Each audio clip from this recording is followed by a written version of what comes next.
हम भारतीय सनातनी लोगों को यह ज्ञान होना चाहिए।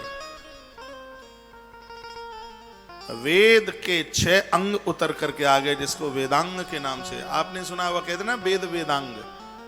तो 4 वेद हैं और इन वेदों के 6 अंग। जैसे शरीर है तो शरीर ऐसे ही थोड़े है, शरीर में हाथ हैं, पांव हैं, नाक है, आंख है, तभी तो ये शरीर है।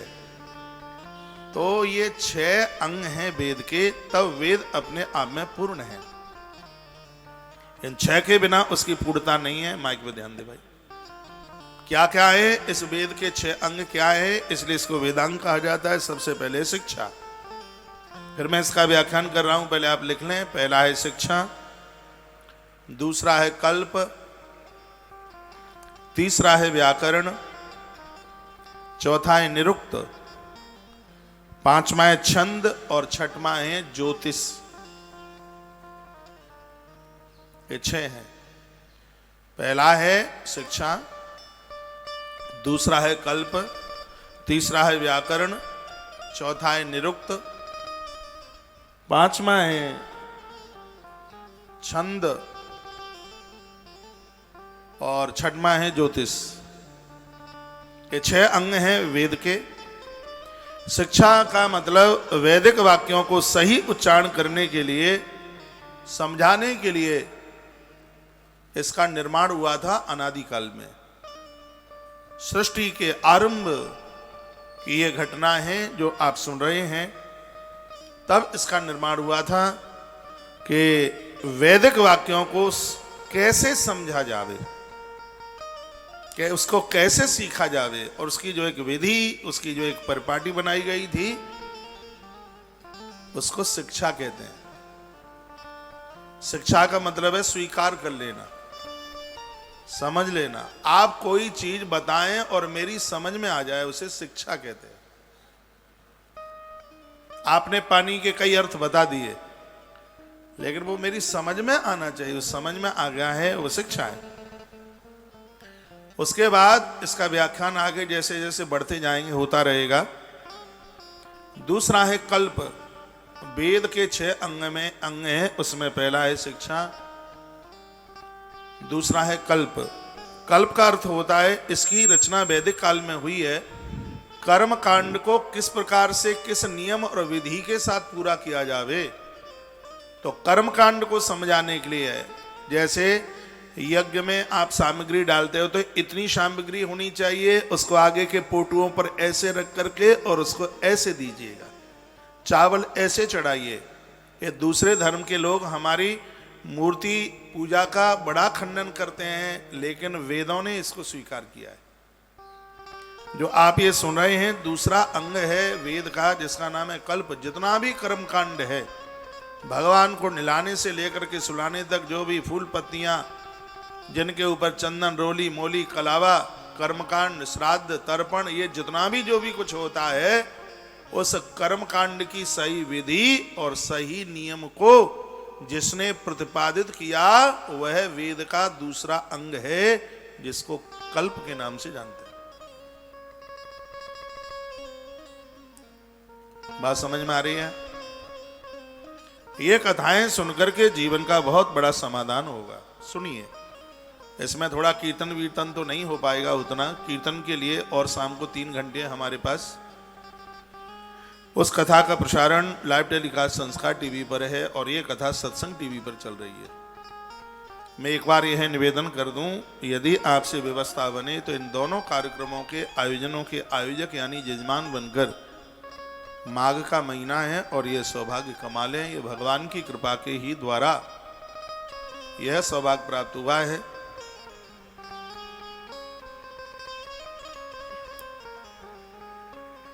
श्रीमद् भागवत जी का संकल्प हम कल सोमवार को करेंगे। आज तो ऐसे ही महात्म्य में कथा चलेगी। आज तक जितने भी नाम हमारे पास में चल करके आएंगे, टाइम इतना दे दिया गया है, 7 दिन की कथा को उसको भी 9 दिन दिए जा रहे हैं, वो भी 31 तारीख तक है। तो हमारे पास में काफ़ी दिन है, और इसको भी आज महात्म्य रूप में ही कह रहा हूँ। इस कथा को, इन दोनों का कल में प्रातः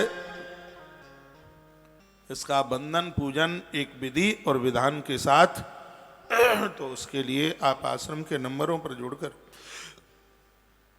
अपना नाम और गोत्र के साथ में लिखा दें, ये सौभाग्य प्राप्त कर लें। आइए मैं आगे की चर्चा कर रहा हूं। तीसरे नंबर पर है व्याकरण। वाणी के सही उच्चारण के लिए व्याकरण का निर्माण किया गया। माइक नहीं है बिल्कुल, तो मोबाइल चला लो, मैं कल कथा कह लूंगा फिर।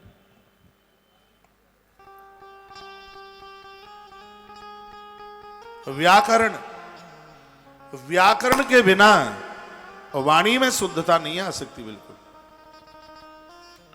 तो इसके नाम और धातुओं की रक्षा के लिए, वाणी की शुद्ध उच्चारणता के लिए व्याकरण का निर्माण किया गया। व्याकरण के बिना सच शब्द बोध उच्चारण हो नहीं सकता। उसके लिए वेद का यह तीसरा अंग माना गया व्याकरण। पुराण और वेदों की कथाएं तो व्याकरण के बिना हो ही नहीं सकती। रटंतु कथा पन्ना पढ़ करके, कीर्तन करा करके कोई कर ले, वो मनोरंजन हो सकता है, लेकिन वो मनोमंथन नहीं हो सकता। वाणी की शुचिता, वाणी की शुद्धि व्याकरण में है। और वेद का तीसरा अंग है व्याकरण, जो कि शब्द को संभाल करके रखता है। और वेद का चौथा अंग है जिसका नाम है निरुक्त। निरुक्त में शब्दों की उत्पत्ति हुई है। यह भाषा शास्त्र का प्रथम ग्रंथ है। निरुक्त क्या है? अ आ इ ई उ ऊ ए ऐ का खा गा घा ङा छा छा झा, ये सब जितने भी अक्षर हैं, इनको जो एक नाम दिया गया, आ पा का ला सा सा, ये जो है ना, ये अक्षर, ये इसको निरुक्त के नाम से इसको जाना गया है। कितना बड़ा अनादि और अनंत है यह विज्ञान, इतना बड़ा ज्ञान। ये पूरी दुनिया के पास कुछ भी नहीं था उस समय, भारत के पास में ये ज्ञान था। जिस समय यहां वेद के साथ जीवन जी रहे थे, विदेशी लोगों के पास उस समय अक्षर ज्ञान ही नहीं था। ये तो विदेशी बहुत राइटर और कवियों ने बात कही है। इसलिए अपने भारत को विश्व गुरु और धर्म गुरु माना गया है। ऐसी संस्कृति किसी के पास नहीं है। संस्कृत भाषा का प्राकट्य भारत की धरती पर होता है। ऋषियों के माध्यम से आज हम और आप उस भाषा को समझे हैं। हम इन साधुओं के, महापुरुषों के बड़े ऋणी हैं। उसके तत्पश्चात वेद का पांचवा अंग है जिसको कहते हैं छंद। इसमें वैदिक साहित्य की गायत्री, त्रिष्टुप, जगती, बृहति, ये छंद हैं, इनका प्रयोग किया गया है। और छठवां अंग है जिसका नाम है ज्योतिष। पूरी कालगणना, हर चीज की उम्र, आयु, सूर्य का उदित होना, अस्त होना, टाइमिंग्स, किसकी कितनी उम्र है, ये सब जानकारी के लिए और एक वेद का अंग तैयार किया गया, उसका नाम है ज्योतिष। और इस ज्योतिष का जो पहला ज्ञाता रहा, उस महात्मा का नाम लिख लेना, जिसके अंकलन में ये सब आया था। ज्योतिष का जो पहला गुरु रहा, सबसे पहला प्रथम महापुरुष था, महात्मा था, उसका नाम था लगथ मुनि। नाम भी नहीं सुना होगा आपने, लगथ, LAGATH, लगथ।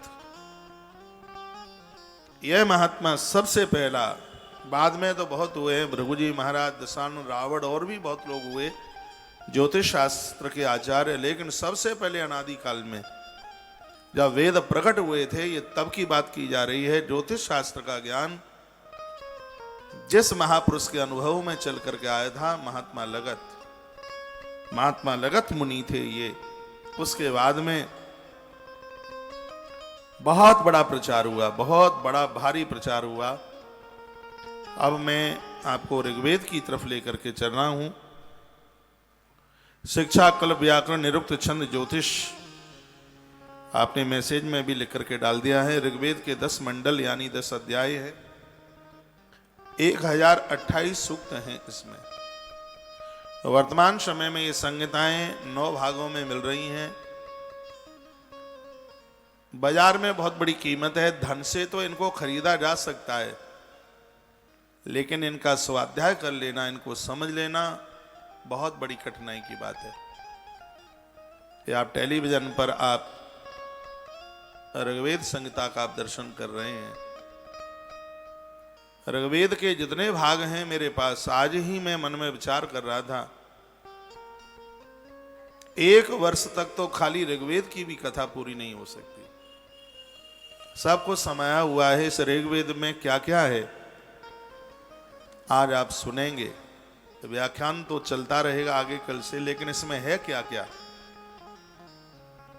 उसकी जानकारी आपको मिलेगी। इसलिए मैंने आग्रह पूर्वक निवेदन किया है कि इस वेद गाथा के लिए, वेद की संहिताओं के लिए आप एक बढ़िया सा रजिस्टर बनाइए। मैंने भी इतने बड़े रजिस्टर बनाए इसके लिए। और आने वाला समय जहां कोई मेरी लाइब्रेरी को चेक करेगा, जो भी कोई इन किताबों को पढ़ेगा, मैंने जिस दिन कोई ग्रंथ पढ़ा होगा उसकी डेट और टाइम, महीना, ये सब कुछ मैंने डाला है। आज मैंने एक नई डायरी यूज करी है, प्रयोग में ली है। उसमें भी मैंने आज की तारीख, वृंदावन की धरती, ऋग्वेद का आरंभ और टाइमिंग्स सब मैंने उसके लिए एक कॉपी बनाई है, डायरी बनाई है। अलमारी भर गई हैं डायरियां लिखते लिखते। और भगवान की बहुत बड़ी कृपा है कि किसी भी चीज का एक बार स्वाध्याय करने से वो माथे में ऐसे बैठ जाता है जैसे बोल्ट और ढिवरी आपस में बैठ जाते हैं। बहुत आनंद हो रहा है। आज पहला दिन है। दिन जैसे जैसे बढ़ते जाएंगे गाथा में बहुत आनंद आएगा। आज जो गाथा कथा आप सुन रहे हैं इसका नाम है ऋग्वेद। बहुत ध्यान से सुनिएगा। इसके देवता भगवान अग्निदेव हैं, ऋग्वेद के। अग्निदेव देवता हैं। अग्नि इसके ऋषि हैं विश्वामित्र, जिन्होंने 60,000 वर्ष तक तप करके माता गायत्री को प्रकट किया था। जिस वेद को सुनने के लिए जा रहे हैं उसका परिचय भी होना चाहिए ऋग्वेद का। इसके देवता हैं अग्निदेव, ऋषि हैं श्री विश्वामित्र जी, और इसकी छंद है माता गायत्री, और इसका स्वर है षडज। ये 6वें स्वर से इसको उच्चारित किया गया है। संगीत में स्वर है ना, सा रे ग म प धा, 7वां है नी, तो सा रे ग म प धा, तो इसका 6वां स्वर है षडज जिसको कहते हैं। सा रे, हाँ सा नहीं, सा रे ग म प ध नी, 7 स्वर हैं। तो सबसे पहला स्वर है षडज। तो इसका जो स्वर है वो षडज है। बहुत ध्यान से सुनिए। इसकी छंद है वो माता गायत्री है, और इसके जो ऋषि हैं वो महात्मा विश्वामित्र हैं, और इसके जो प्रमुख देवता हैं वो भगवान अग्निदेव हैं। अग्निदेव, भगवान अग्निदेव को वंदन प्रणाम करके यदि ऋग्वेद को सुना जाए, पढ़ा जाए, तो ये हृदय में, मस्तिष्क में आकर के बैठ जाएगा। ऋग्वेद में यज्ञ की बहुत बड़ी महिमा का वर्णन किया गया है, और इसमें 1028 सूक्त हैं, 10,600 इसमें मंत्र हैं। बहुत विस्तार पूर्वक आप सुनेंगे भगवान की कृपा से। इसका आयोजक पूरे देश को बनाया गया है। कोई एक जजमान आयोजक तो ऋग्वेद कराने को तैयार नहीं होता, कहता मैं तो भागवत राम कथा कराऊंगा। लेकिन यहाँ तो बिल्कुल मुक्त व्यासपीठ है। जो मन में आवे, धार्मिक कथाएं जो आपके मन में आवे, जो सुनना चाहें, जो सुनाना चाहें वो सुने। अभी हम 3 दिन बाहर थे, कितना आनंद आया। कल चेन्नई की एक ऊंची छत के ऊपर बैठ करके कल का पूरा लाइव टेलीकास्ट हो गया। परसों के दिन समुद्र की लहरों के मध्य में, उसके और एक दिन पहले बेटियों की महिमा, एयरपोर्ट पर ही बैठकर नीम के पेड़ के नीचे बैठ करके पूरा आनंद ले लिया गया। ये आप देख रहे हैं कितना अच्छा लग रहा है, बढ़िया लग रहा है। ये सब वहीं की आप ये तस्वीरें आप देख रहे हैं। 3 दिन में पूरा दक्षिण साउथ वहां के देवताओं का दर्शन करके आ गए हैं उधर। आपके सुमस्तु शुभ के लिए, कल्याण के लिए, आनंद के लिए हमने सागर को वंदन किया है, पूजन किया है। प्रभु श्री राम जी ने इनका पूजन किया, इनको वंदन किया। स्पष्ट वर्णन किया गया कि 1 वर्ष आप पवित्र नदियों में स्नान करते हैं, 1 डुबकी समुद्र में लगाते हैं, 1 बराबर पुण्य है उसका, 1 बराबर फल है। ऋग्वेद में नदियों के बहुत बड़े विज्ञान का वर्णन किया गया। सागर के किनारे पर किया गया हर सत्कर्म अपने आप में अनंत गुना हो जाता है समुद्र के किनारे। तो हमें 3 दिन से उधर ही ये सौभाग्य प्राप्त हो रहा था, भगवान की कृपा से बड़ा आनंद आया है, बहुत अच्छा लगा। कल शाम को 4 बजे हम चेन्नई में थे, 9:30 बजे आश्रम में पहुंच गए। विज्ञान का इस समय काल है, समय है, यूज करने का अपना नजरिया, अपना तरीका है, कौन किस तरह से यूज कर सकता है। अग्नि के भी कई प्रकार के प्रयोग हैं ना। आग को रसोई में काम में दे देती है वो आग, दिया जलाने के काम में आ जाती है, प्रकाश के काम में आ जाती है। और ना समझ के लोग हैं वो अग्नि के द्वारा आत्महत्या कर बैठते हैं, मर जाते हैं, आग लगा लेते हैं। ये तो अपना नजरिया होना चाहिए कि किस चीज को हम किस प्रकार से उसको हम प्रयोग में ले सकते हैं। तो आनंद हो रहा है कि हम ऋग्वेद सुनने के लिए बैठे हुए हैं।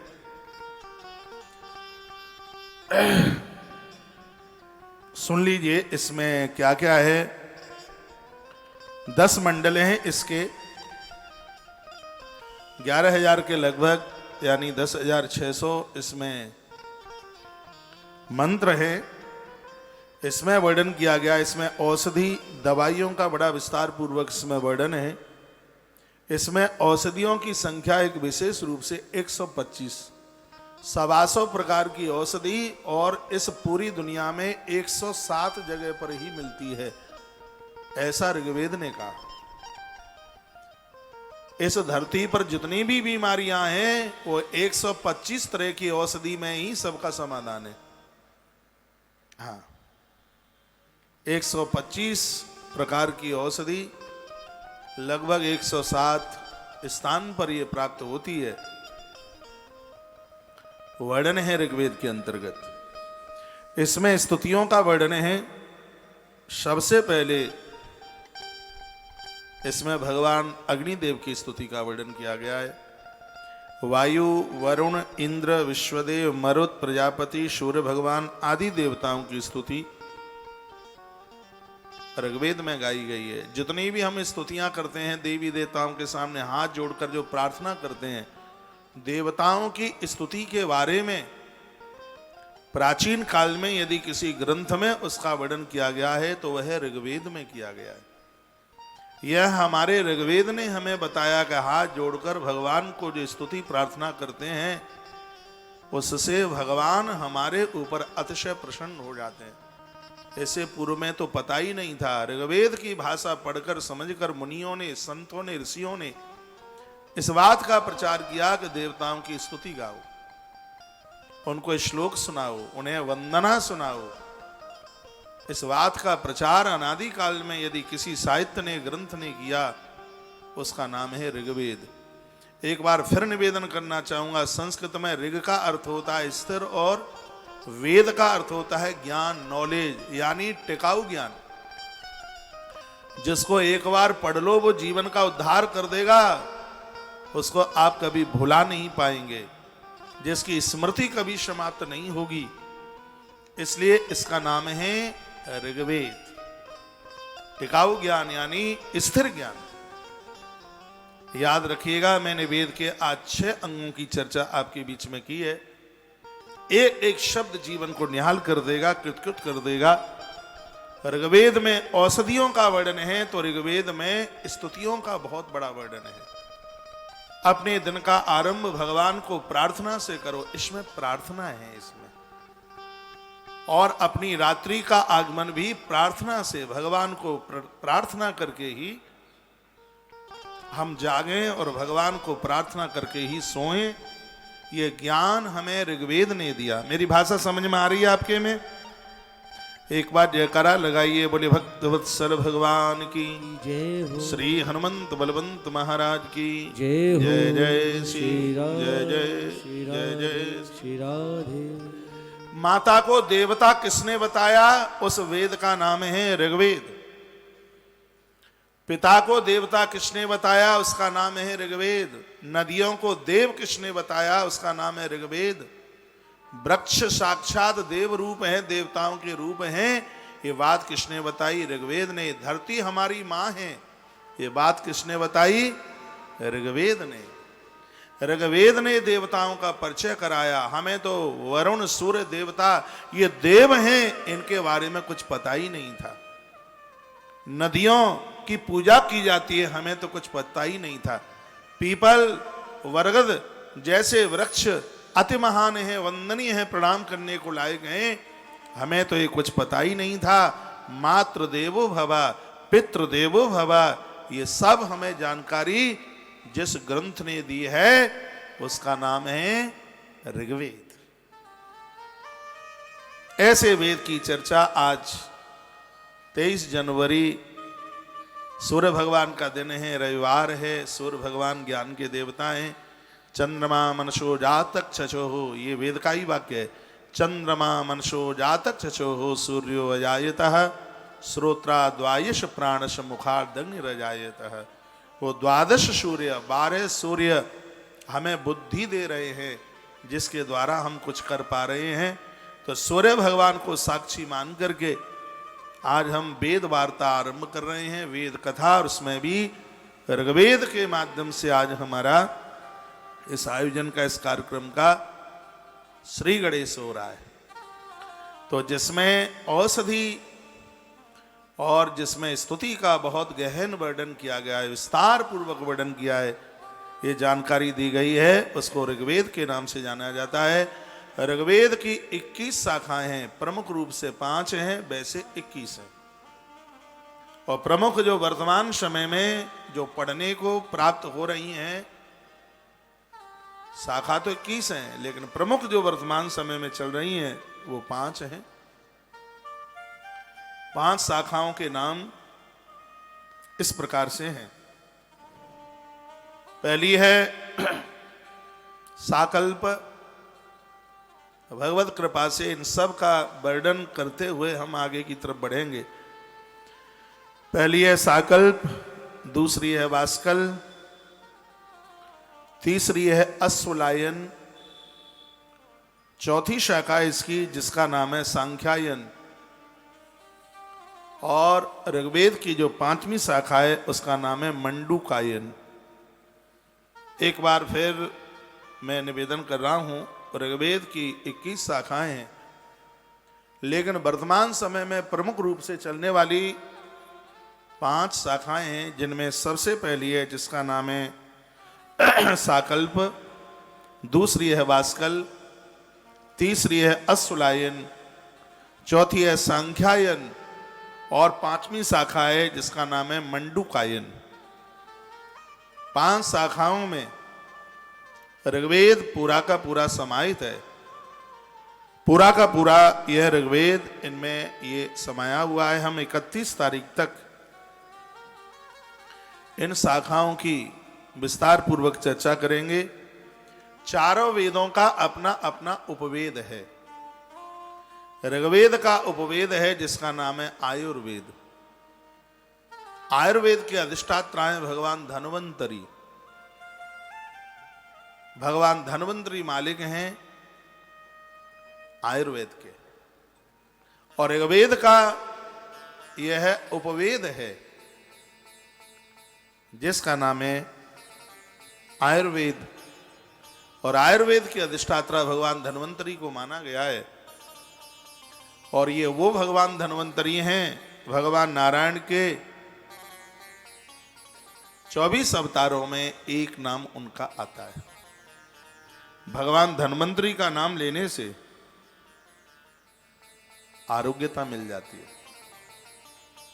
भगवान ऋग्वेद में से प्रकट होने वाला इसका उपवेद है। मैं ये कह दूं कि भगवान की वाणी में ऋग्वेद में से कुछ छूट गया होगा तो उसको द्वारा से कलेक्शन कर दिया, और उसी कलेक्शन का नाम है आयुर्वेद। आयुर्वेद के अधिष्ठाता हैं, उन्हें भगवान धन्वंतरी प्रभु के नाम से जाना गया है। तो बीच में थोड़ा सा आयुर्वेद के ऊपर भी थोड़ी दृष्टि डालने की कोशिश करेंगे, पढ़ते हुए आगे चलेंगे। पहले तो ये बताइए, आप बोर तो नहीं हो रहे हैं? समझ में आ रहा है? रटंतु तो बातें होंगी नहीं, हर रोज एक नई बात, नया आनंद अनुभव करने का सौभाग्य प्राप्त होगा।